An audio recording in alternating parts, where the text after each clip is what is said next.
Why are you here? Weren't you supposed to have just a short time left? You're still alive?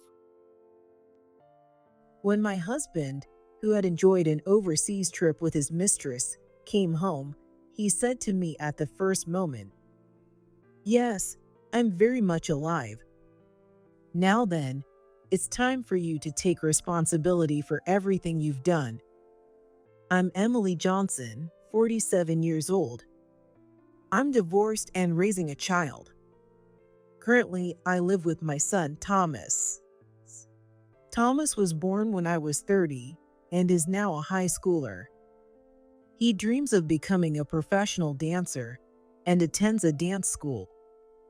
These days, he's a thoughtful son who helps around the house, but things were tough when he was just a baby.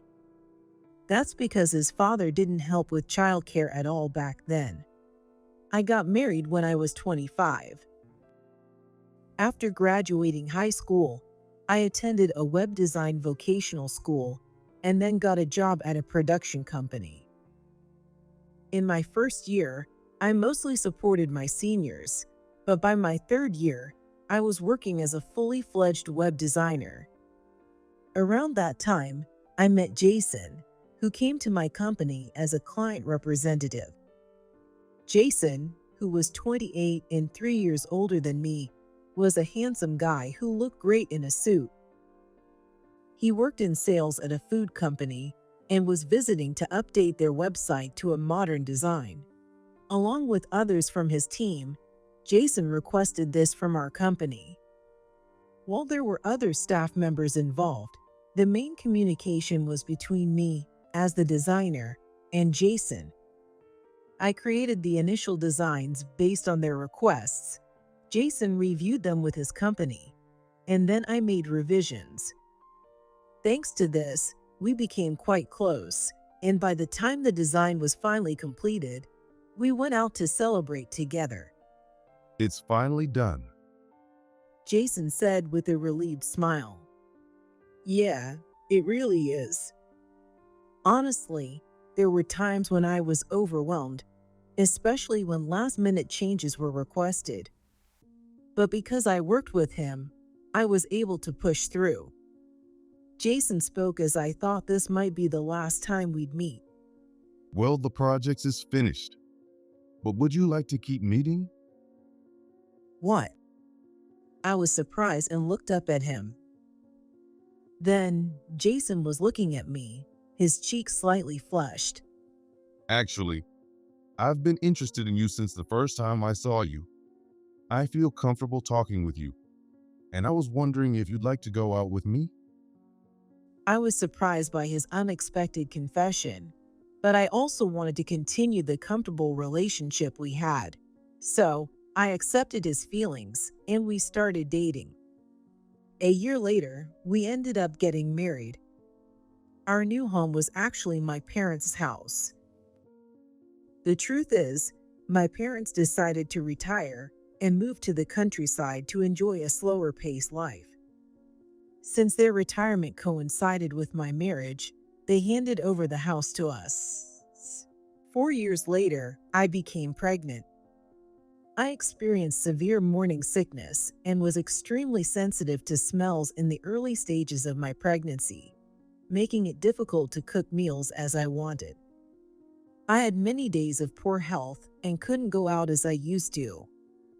Considering the upcoming responsibilities of childcare, I decided to take this opportunity to quit my job. Around this time, Jason started going out alone on weekends and often ate dinner out after work. Back then, I thought he was trying to avoid putting extra pressure on me, given how rough I was feeling. But even after my symptoms eased, Jason's attitude remained distant. "I'm feeling better today. Why don't we go look at baby supplies together?" I already have plans today. If you want to go, just go by yourself. Well, if he has plans, I guess it can't be helped. I did bring it up suddenly. That's how I rationalized it at the time. Before long, I reached my due date. I gave birth to a beautiful baby boy, whom we named Thomas. During the first month, Thomas was quiet and didn't cry much at night, so I thought parenting would go smoothly. However, reality didn't turn out as I had imagined. When he turned 2 months old, his cries grew louder. And just when I thought he was finally asleep and laid him in his crib, he'd wake up and start crying again, what people often call the back switch. As a result, I couldn't get proper sleep at night and spent most of my days in loungewear, skipping makeup entirely. You're still in loungewear? At least make yourself presentable and put on a bit of makeup. Jason would complain more frequently. It's true I hadn't been able to dress up recently, but I just didn't have the energy. That's because Jason refused to help with Thomas at all. When I asked him to hold the baby, he'd say, "No, I'm scared." And if I asked him to change a diaper, he'd reply, "No, I don't want to get my hands dirty." Even if he could just watch Thomas while I did chores, it would have been a huge help, but he wouldn't get involved at all. Despite all this, he had the nerve to tell me I needed to keep myself looking nice. Whenever I talked back even a little, Jason would say things like this. You're just slacking off because you're a woman, right? Don't let yourself go just because you're married. Look at those moms who raise kids and still manage to look beautiful and cheerful all the time. That's the kind of mom I dreamed of having. It's true, there are plenty of moms who look great while raising kids. I often see people like that on social media, but ideals and reality are two different things. Everyone has their own circumstances. Even if you want to emulate someone, sometimes your physical or mental state just doesn't allow it. Jason kept saying things like that to me, and I started to believe I was a failure as a mother because I couldn't be one of those beautiful moms. Years went by, and I was worn out from housework and childcare. Thomas became a preschooler, and with his growth came new challenges different from when he was a baby. He was hyperactive, like an endless ball of energy, constantly running around. You might think having him in preschool would free up some time, but preschool finishes early in the afternoon. By the time I dropped him off in the morning, ran errands, came home, did the laundry, and prepped dinner, it was already time to pick him up. Weekends were even more hectic. From the moment he woke up, Thomas would beg me to play, leaving me no time to get any housework done. I wish Jason could spend time playing with Thomas on weekends, but he always went off on networking golf games or other activities, leaving early in the morning and coming back late at night. As a result, I was the one taking care of Thomas from morning to night. But I didn't know what Jason would say if I stayed in loungewear with no makeup. Besides, I couldn't take Thomas to the park dressed like that. So, I always put on minimal makeup and wore casual, comfortable clothes instead of loungewear. And yet, Jason still had something to say. Are you even Thomas's mom? Who knows what people will say about Thomas if a mom doesn't dress properly? You need to keep yourself looking nicer all the time. How am I supposed to do that? If I wore a skirt, I might not be able to catch Thomas when he's running around, and if I picked him up when he's covered in mud, my clothes would just get dirty. It's impossible to always look perfect. Jason, who knew nothing about parenting, kept imposing his ideals on me, but there was no way I could live up to them.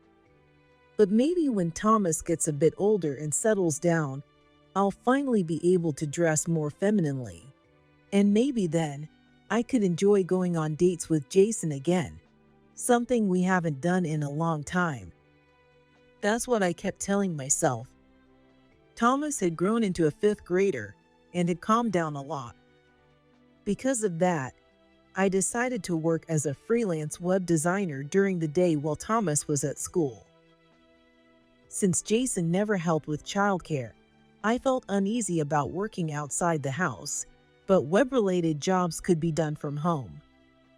I finally had some time to focus on my appearance again, and even bought a new skirt for the first time in ages. So, I decided to take the plunge and ask Jason, "Hey, how about going on a date for a change? Maybe just for a morning on your next day off." What? Are you serious? Yes. I mean, Thomas is old enough to stay home alone now, and I thought it would be nice for us to enjoy some time together as a couple again. When I said that, Jason laughed mockingly and said, Time together as a couple? Do you even realize what you are saying? Jason looked at me with a condescending smirk. "What do you mean?" You've really changed since having Thomas, haven't you?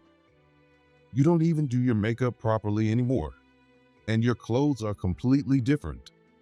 Do you really think I can see you as a woman like this? Sure, back when Thomas needed a lot of attention, I wasn't able to, but lately I've been doing my makeup and even started wearing skirts again. So what? You used to be beautiful, and I thought that wouldn't change after you became a mom. But now you just look like an old lady. Have you even looked at yourself in the mirror?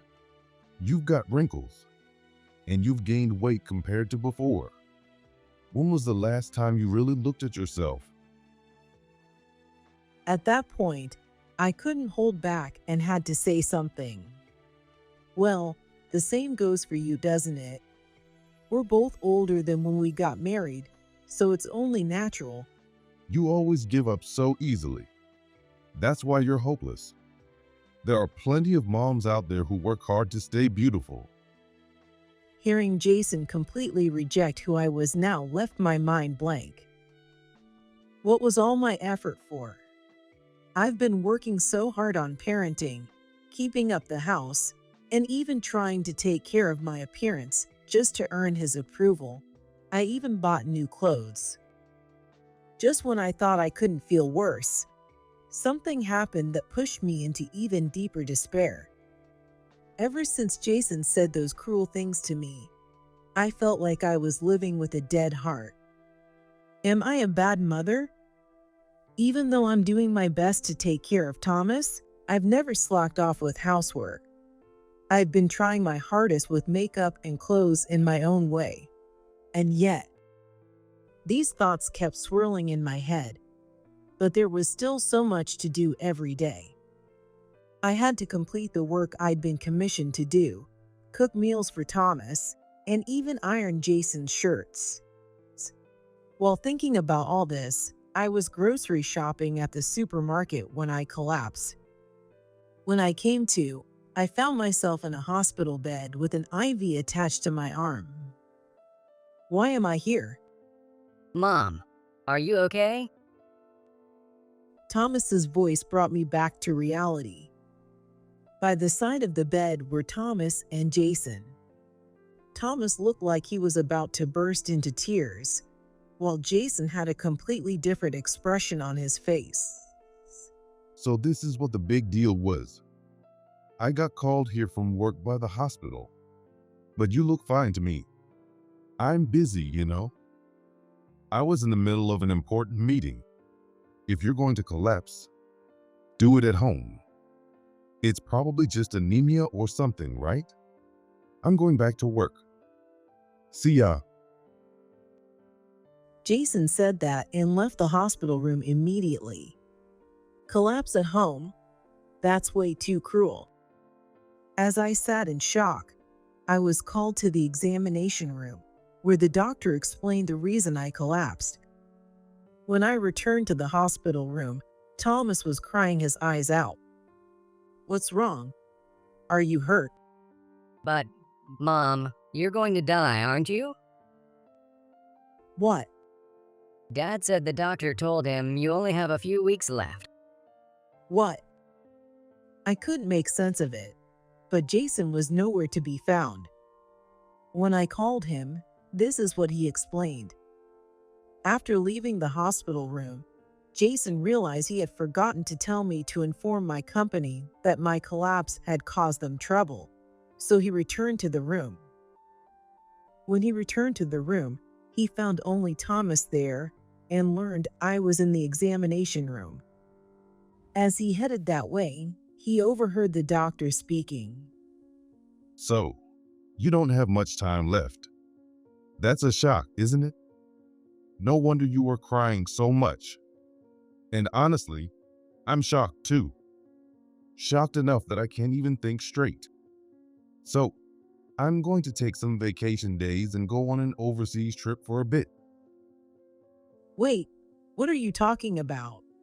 I need to have a proper conversation with you. Jason's tone, for some reason, sounded oddly cheerful. It didn't sound like the voice of a man who had just learned his wife supposedly had only a short time left to live. And Jason's self-centered monologue didn't stop there. Oh, don't worry about me. Even if I don't make it back in time for your final moments, there's the insurance money, so things will work out. Just take it easy, okay? Well, take care. Oh, wait, I guess you're not exactly taking care, right? And don't bother waiting for me. Just move on peacefully. And with that, Jason hung up the phone.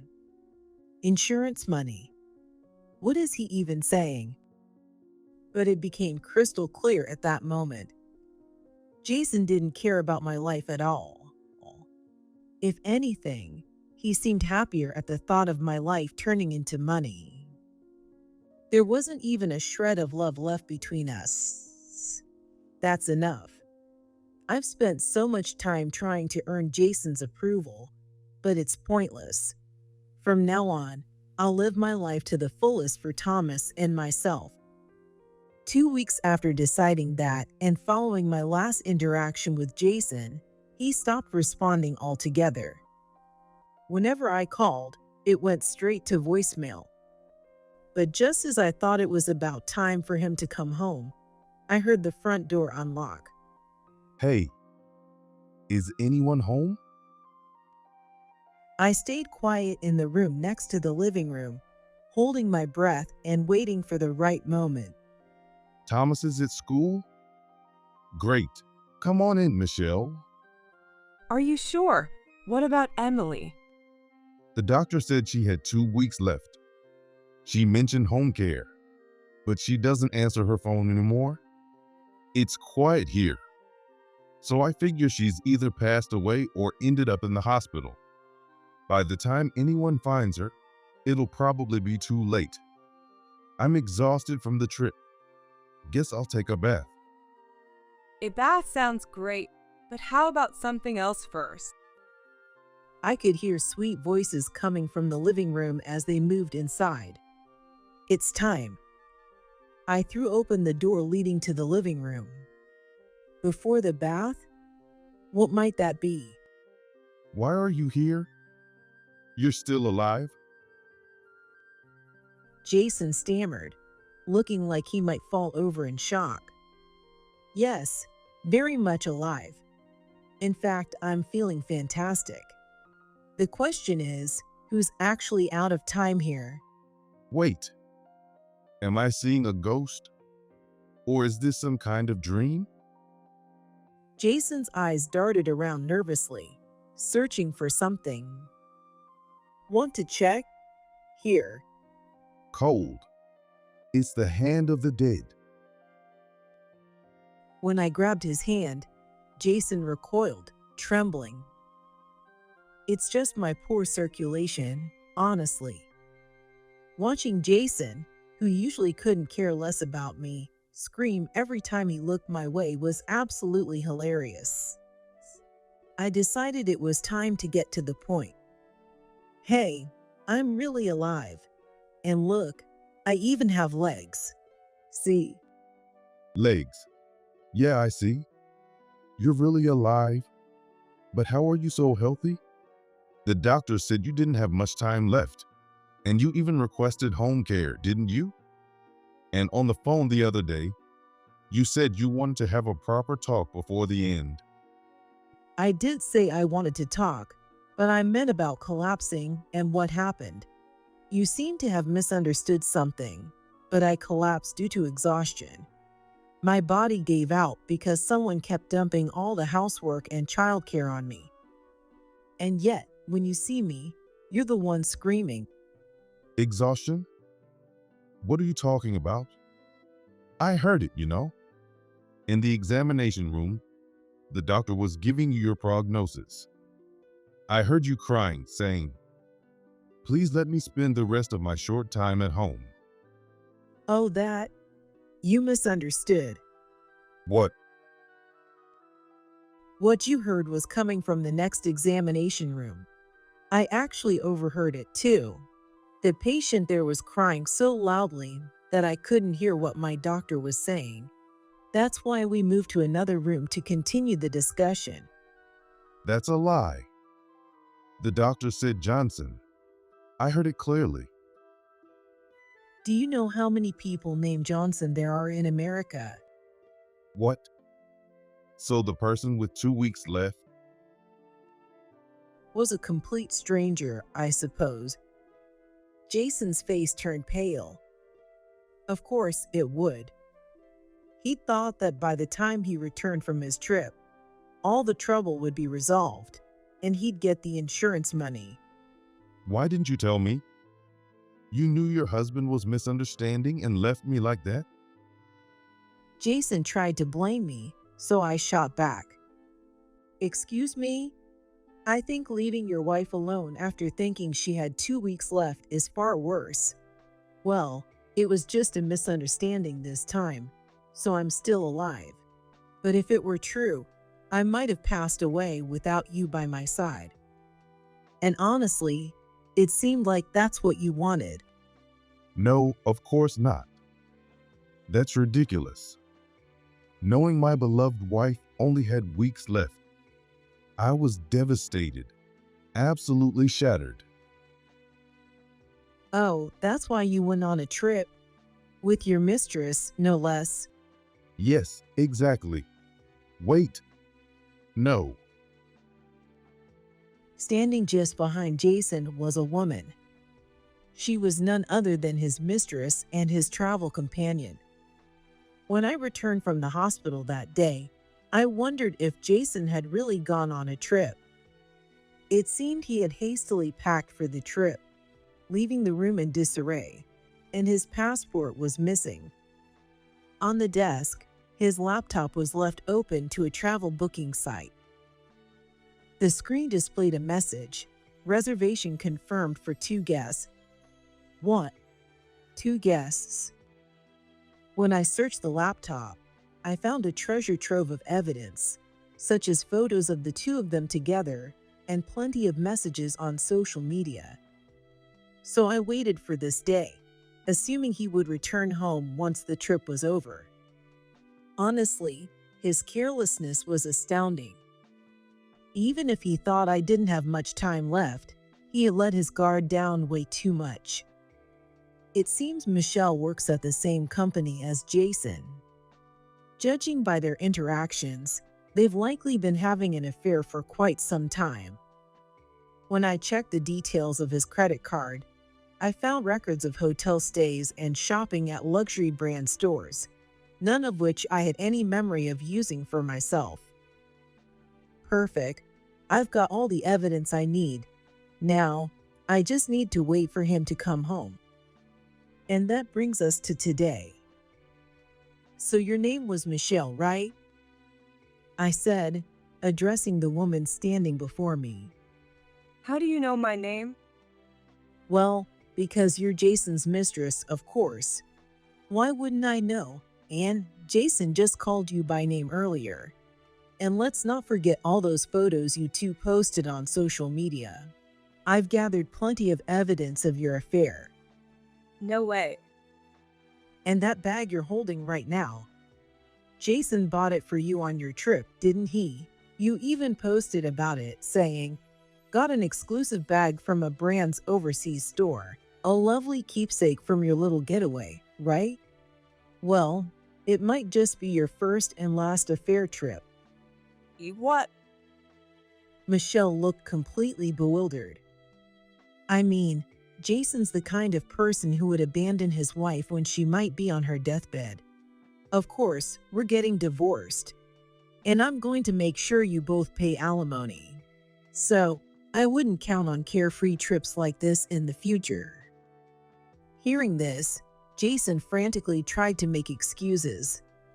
Wait, you got it all wrong.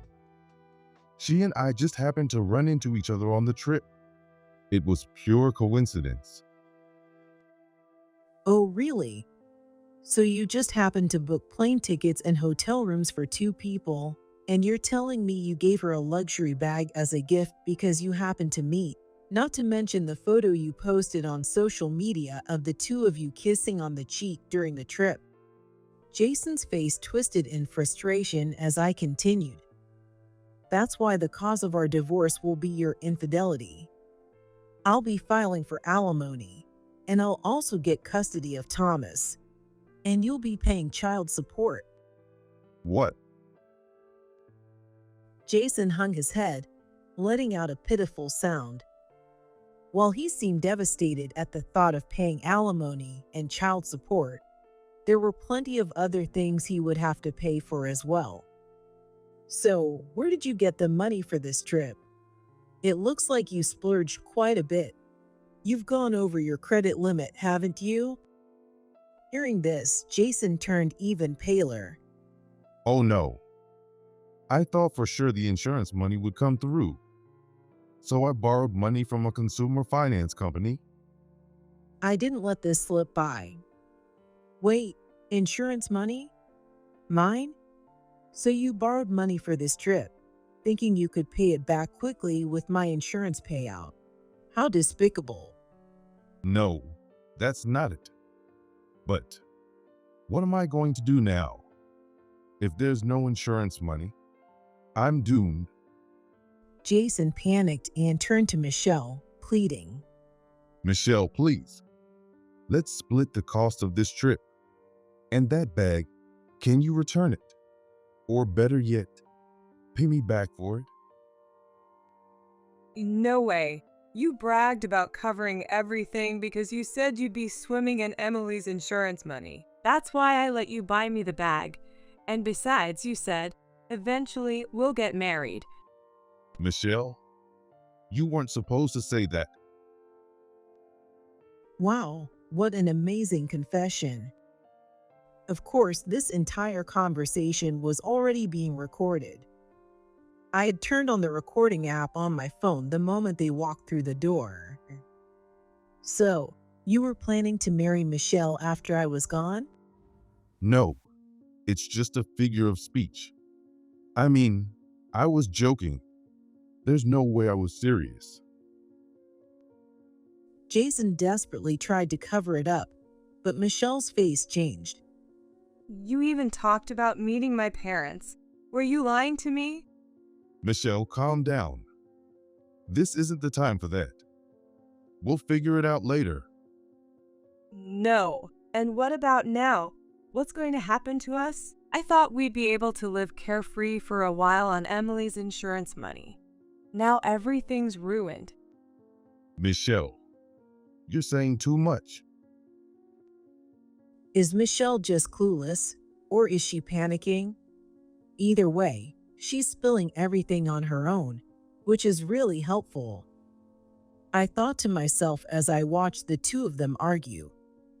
But I'm starting to get bored, so maybe it's time to wrap this up. Hey, if you 2 want to have a lover's quarrel, could you do it somewhere else? Jason, you've got your luggage right there. So why don't you head to a hotel or Michelle's place? Since I've decided on divorce, you're leaving this house. What? This house is in my name. If we're divorcing, you're out. When my parents handed this house over to me, they ensured the deed was in my name. That's why Thomas and I can continue living here after the divorce. As for Jason, there's no place for him here anymore. You're kicking me out? Jason spoke as if he were the victim, but of course, I was kicking him out. Not only had he been unfaithful, but he also planned to use my insurance payout to fund a lavish trip with his mistress. There was no way I could continue living with someone like that. Hurry up and leave, will you? Thomas will be home soon. I'll be sending you proper claims for alimony and child support later, but for today, just get out. With that, I kicked both of them out. Jason was nothing but a curse in my life. A few days later, Jason called me. I had already sent the divorce papers, along with documents regarding alimony and child support, to his company. Did he finally check those papers? Or maybe... Hello? What have you done? Jason shouted in a panic on the other end of the line.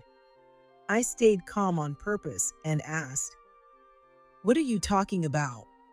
"Oh, do you mean the documents?" No. Well, that too. But did you expose my affair with Michelle to the people at work? I didn't expose anything. I just asked for advice. Advice? From who? From Robert.